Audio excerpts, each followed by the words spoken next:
Hello and welcome to all my dear friends. दोस्तों, आप सभी का स्वागत है आपके अपने चैनल मूव एंड स्टडी में। दोस्तों, आज मैं आप लोगों के सामने क्लास ट्वेल्थ का इंग्लिश लेके आया हूँ। वो भी इंग्लिश कोर लेके आया हूँ जो आप लोग को जैक के द्वारा जारी किया है। लेकिन देखिए, इसमें एक मिस्टेक ये इलेक्टिव लिख रहा है, लेकिन ये इलेक्टिव नहीं, कोर है दोस्तों। ठीक है, आप लोग ध्यान दीजिएगा। ये मैं जो लाया हूँ इंग्लिश कोर लाया हूँ, तो आप लोग कन्फ्यूजन नहीं होइएगा। ठीक है, सेट नंबर 2 लेके आया हूँ। तो चलिए मैं स्टार्ट करता हूँ। क्या लिख रहा क्वेश्चन देखिए। पहला क्वेश्चन आपका पैसेज है दोस्तों। क्या लिखा, 4 hours earlier had the man had anchored his small turning boat off the rocky coast of the island. तो दोस्तों, ये इतना लंबा लिखा है, ये पैसेज है। तो मैंने तो पैसेज पढ़ लिया, आप लोग भी पैसेज को शांति दिमाग से पढ़ लीजिएगा। डायरेक्टली मैं आंसर बताता हूँ आप लोग को। क्या लिख रहा, वाट हैड द मैन, ध्यान दीजिए क्वेश्चन क्या लिख रहा friends. What had the man anchored at the rocky coast of the island. यानी इसका हिंदी ये हो दोस्तों, उस आदमी ने द्वीप के चट्टान तट पर क्या डाला था। तो अगर आप लोग पूरा पैसेज पढ़िएगा तो आप लोग को इसका आंसर पता चल जाएगा। तो उस व्यक्ति ने चट्टान के तट पर जो है ना बोट को डाला था। अब मैं आप लोग को बताता था ये आइसलैंड क्या होता है। मान लीजिए पानी है, क्या है दोस्तों, ये पानी है। किसी भी स्थल के चारों तरफ से का जो पानी जो घेरा होता है उसी को हम लोग बोलते हैं आइसलैंड। ठीक है, द्वीप इसे हिंदी में बोलते हैं। तो यानी कि वहाँ पे इसका आंसर क्या हो जाएगा, बोट। क्लियर फ्रेंड्स, चलिए next. What had implied the man to visit the island. किस बात ने उस व्यक्ति को द्वीप पर जाने के लिए प्रेरित किया। इसका हिंदी ये हो दोस्तों, किस बात ने उस व्यक्ति को द्वीप पर जाने के लिए प्रेरित किया। तो अगर आप लोग पूरा पढ़ लीजिएगा ना तो आप लोगों को पता चल जाएगा। तो इसका जो राइट आंसर होगा दोस्तों, ए एंड बी, यानी simple curiosity and love the adventures. ठीक है, चलिए next. When did the man set to sail for the island. यानी कि दोस्तों इसका हिंदी हुआ, आइसलैंड के लिए कब रवाना हुए। आइसलैंड के लिए कब रवाना हुए। तो आप लोग पढ़िएगा पैसेज तो आप लोग को पता चलेगा। इन मॉर्निंग द टाइम में वह आइसलैंड के लिए रवाना हुए थे। Next, the man could taste salts on his lips as the fine sea spray rose up and fell and his teeth were chattering with. तो इसका अगर आप लोग पढ़िएगा इसका, तो इसका राइट आंसर जो होगा दोस्तों बी होगा, यानी कोल्ड होगा। आप लोग पढ़ लीजिएगा। ठीक है, चलिए next. Where did the man stop to regain the breath. यानी आदमी अपने सांस को वापस पाने के लिए क्या कहाँ रखा। तो इसका जो राइट आंसर होगा दोस्तों पांचवा का ऑप्शन नंबर सी होगा, यानी बाय ए ट्री। ठीक है दोस्तों, by a tree. Next, choose the correct words of force which the same. तो इसका जो राइट आंसर होगा, फोर्स का जो इसमें आंसर होगा दोस्तों ऑप्शन नंबर डी होगा, यानी कि इम्प्लीड। एंड इसका राइट आंसर होगा इम्प्लीड। अब मैं इसका हिंदी बताता हूँ। देखिए, इसका हिंदी होता है उत्तेजित करना। क्या होता है दोस्तों, उत्तेजित करना या फिर प्रेरित करना, इसका हिंदी ये होता है। ठीक है, next. Use the correct meaning of the words choppy as use in the passage. तो इसका जो राइट आंसर होगा friends option number A, rough होगा। ठीक है, ऑप्शन नंबर ए होगा, रफ। ठीक है फ्रेंड्स, चलिए नेक्स्ट। आप लोग को फिर ये पढ़ लेना है। क्या लिखा है, coconut is the fruits of coconuts forms. इसको आप लोग पूरा पढ़ लीजिएगा पैसेज। अब देखिए मैं बताता हूँ क्या लिख रहा है। Where are the coconuts grow. तो ये तो हम लोग जानते हैं, यानी कोकोनट कहाँ पे उपजाया जाता है। तो ऑप्शन भी पढ़ लीजिएगा, तो इसका आंसर आ जाएगा ट्रॉपिकल रीजन में। ठीक है फ्रेंड्स, चलिए नेक्स्ट क्वेश्चन की ओर मैं बढ़ता हूँ। What does the words coco means. यानी कोको का अर्थ क्या होता है। तो कोको का जो अर्थ होता है फ्रेंड्स ऑप्शन नंबर ए होगा, यानी अस्कल होता है। अस्कल एंड हेड दोनों होता है, यानी ऑप्शन नंबर डी हो गया इसका आंसर। ठीक है, यानी कोका का जो अर्थ होता है अस्कल एंड हेड, तो ऑप्शन नंबर क्या हो जाएगा फ्रेंड्स, डी। ठीक है, चलिए next. Which parts of the coconut is used extensively for cooking and flooring. तो इसका जो राइट आंसर होगा दोस्तों 10 का में जो राइट आंसर होगा फ्रेंड्स ऑप्शन नंबर डी होगा, मीट्स का यूज करते हैं। ठीक है, चलिए next. The coconuts earn the nick name ghost because. तो उसे एक घोस्ट के रूप में लोग क्यों कहते हैं, घोस्ट नहीं कहते, भूत क्यों कहते हैं। क्योंकि फ्रेंड्स इसका जो राइट आंसर होगा B, it is resembles for a face. Coconut the most appreciate title for the given passage. यानी कि इसके लिए सबसे मेन पैसेज में क्या शो कर रहा है ये। तो इसका जो राइट आंसर होगा फ्रेंड्स 12th का ऑप्शन नंबर बी होगा, कोकोनट आ फ्रूट्स। ठीक है फ्रेंड्स, चलिए नेक्स्ट क्वेश्चन की ओर मैं बढ़ता हूँ। क्या लिख रहा, विच of the following is not use in note making. यानी कि इसका यूज हम लोग नोट यानी कि नोटिस जो लिखते हैं तो उसका नोट मेकिंग में किसका यूज नहीं करते हैं। यानी ग्रामर स्किल में आ गया, तो हम लोग नोट मेकिंग हम लोग डेट का यूज नहीं करते, यानी ऑप्शन नंबर डी। ठीक है फ्रेंड्स, यानी ऑप्शन नंबर क्या होगा, D. Next, which of the following is not a parts of summary writing, यानी कि कोई भी राइटिंग लिखता है ना तो उसका कौन सा पार्ट्स नहीं होता। तो इसका जो राइट आंसर होगा 14 का जो राइट आंसर होगा फ्रेंड्स, ऑप्शन नंबर ए होगा, यूजिंग योर ऑन वर्ड्स, यानी इसमें हम अपने वर्ड्स को नहीं लिख सकते हैं। क्लियर है।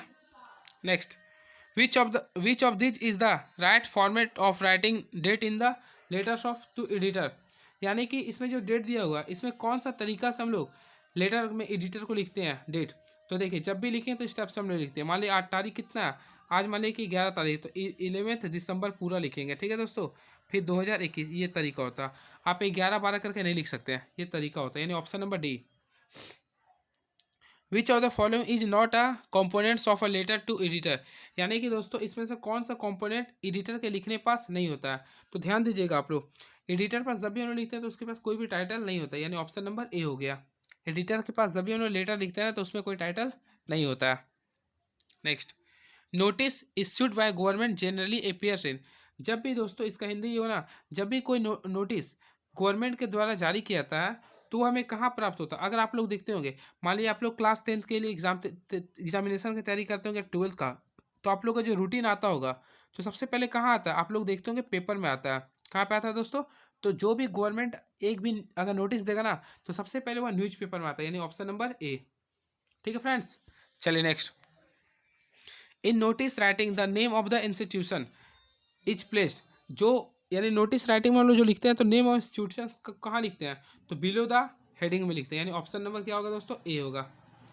ठीक है, चलिए next, write a report on the book fair you went with your friends, you are Gita and Avinash, referring to the above lines, answer the following questions, यानी कि इसके आधार पे आप लोग को बताना है क्या लिख रहा, what would be correct title for the report. तो यानी इसका जो राइट आंसर होगा फ्रेंड्स, ऑप्शन नंबर बी होगा। आप लोग पूरा कंप्लीट कर लीजिएगा इसे। ठीक है, the book fair, internet has become an important source of knowledge and research today. Students who wish to do well need access to the net. Suppose you have to write an articles based on the above lines. Which one of the following would be the appropriate title? यानी कि देखिए, internet के बारे में लिखना है तो आप लोग कैसे मेन टाइटल क्या लिखिएगा, तो ये लिखिएगा और इम्पोर्टेंस ऑफ इंफॉर्मेशन टेक्नोलॉजी का लिखेंगे, यानी ऑप्शन नंबर ए हो गया। Next, who is the author of last lesson, यानी कि द लास्ट लेसन जो चैप्टर आप लोगों का क्लास 12th का चैप्टर में, तो उसका ऑथर कौन है, तो हम लोग पढ़ते आ रहे अल्फन डॉटेज है, यानी ऑप्शन नंबर सी, अल्फन डॉटेज है। ठीक है फ्रेंड्स, चलिए next, what did Hamel say about French language in the last lesson, तो क्या बोलते हैं, what did Hamel say about French language in the last lesson, most beautiful language, यानी सही में बोले थे ये, क्लियरेस्ट लैंग्वेज, साफ सुथरा लैंग्वेज था, लॉजिकल लैंग्वेज, यानी कि इसमें से सभी हो जाए, ऑप्शन नंबर डी। ठीक है friends, next, where has Saheb and his family come from, यानी कि साहिब और उसकी फैमिली कहाँ से आए थे, तो हम लोग पढ़ते आ रहे थे चैप्टर में, ढाका से आए थे, जो कि बांग्लादेश की राजधानी है। ठीक है फ्रेंड्स, इसे दिमाग में रखिएगा आप लोग। Next, what are Saheb and his friends compare to, what are Saheb and his friends compare to, तो इसका जो साहिब और उसके फैमिली जो कंपेयर करते थे फ्रेंड्स, वह बर्ड से करते थे, बर्ड से, यानी ऑप्शन नंबर ए होगा। Which city is famous for glass bangles, तो यानी कि ऑप्शन के अकॉर्डिंग चलेंगे तो हम लोग हो जाएगा फिरोजाबाद, यानी option number C. Next, what does Mukesh wants to become, यानी मुकेश क्या बनना चाहता था, तो हम लोग ऑप्शन में पढ़े हैं, यानी चैप्टर में पढ़े होंगे आप लोग, तो मोटर मैकेनिक बनना चाहता था मुकेश, यानी option number D, Mukesh motor mechanic बनना चाहता था। How old was Douglas when has his father took him to the beach in the California, देखिए इसमें जो राइट आंसर होगा 27 का फ्रेंड्स, ऑप्शन नंबर बी होगा, यानी 3 to 4। Those 9 feets for Douglas were more likely, यानी 9 फीट का तुलना वह किससे कर रहा था, यानी उसको लगा था 90 के बराबर है। Read the given extracts and answer the following from 29 to 31। Fisherman in the cold sea would not harms whales and the man gathering salts would look at his hurts hands, यानी कि फ्रेंड्स ये आपका poet वाला दिया, आप लोग को judgement करना है किस चैप्टर का दिया हुआ, तो आप लोग पढ़ेंगे पाब्लो नेरुदा का, ये पाब्लो नेरुदा का, या किस चैप्टर से आप लोग पढ़ेंगे, कीपिंग क्वाइट, यानी आप लोग को शांत रहने वाला, keeping quiet, no will counts us to will, वो पढ़ेंगे चैप्टर ना, तो उसी का ये पाब्लो नेरुदा। नेक्स्ट क्या लिख रहा है question, what does the poet expect the fisherman to do, यानी क्या एक्सेप्ट करता है फिशरमैन से। तो फ्रेंड्स इसका जो राइट आंसर होगा ऑप्शन नंबर ए होगा, not to harm the whales. The man gathering salts would look at his, यानी इसका राइट आंसर होगा friends option number B, hearts and hands होगा। Next, which of the following poem is written by Stephen Spender, तो Stephen Spender के द्वारा कौन सा poem को लिखा गया था। तो हम लोग पढ़े my an elementary school class in a slum. Operation का कीपिंग क्वाइट को किसने लिखा है दोस्तों, पाब्लो नेरुदा, याद रखेंगे आप लोग। माई मदर 66 को किसने लिखा, कमला दास, ठीक है। और एन एलिमेंट्री क्लास इसको लिखा किसने, Stephen Spender. A thing of beauty, a thing of beauty joy for ever, इसे किससे लिखा आप लोग ऑप्शन में लिखिएगा कमेंट बॉक्स में। The paper swimming boy with rats I means the boy is, तो इसका जो राइट आंसर होगा फ्रेंड्स 33 का ऑप्शन नंबर बी होगा, option number B, thin hungry and weak, thin hungry and weak. The poet Kamala Das was driving from her, यानी कि poet जो कमला दास जो बैठी थी किसके साथ बैठी हुई, तो ऑप्शन नंबर इसका होगा ए, पेरेंट्स के साथ, ठीक है, ऑप्शन नंबर ए होगा इसका answer. Who is the tiger king, the Maharaja of Pratibandapuram is called tiger king, ठीक है, यानी टाइगर किंग कौन थे, महाराजा ऑफ प्रतिबंधमपुरम का था। In which hour the prince of the tiger king born, यानी किस घड़ी जन्म लिए थे, तो आप लोग पढ़े होंगे इसका, तो 36 का राइट आंसर होगा A, and the hour of बल।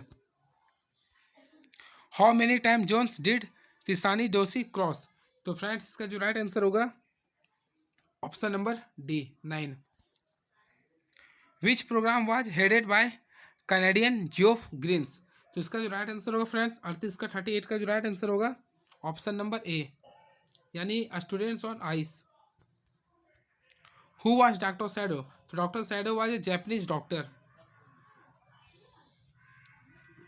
Where did doctor Sadao meet Hana, यानी कि डॉक्टर सैडो हाना से कहाँ मिली थी, तो आप लोग पढ़े होंगे स्टोरी में, वो अमेरिका में मिली थी, ठीक है।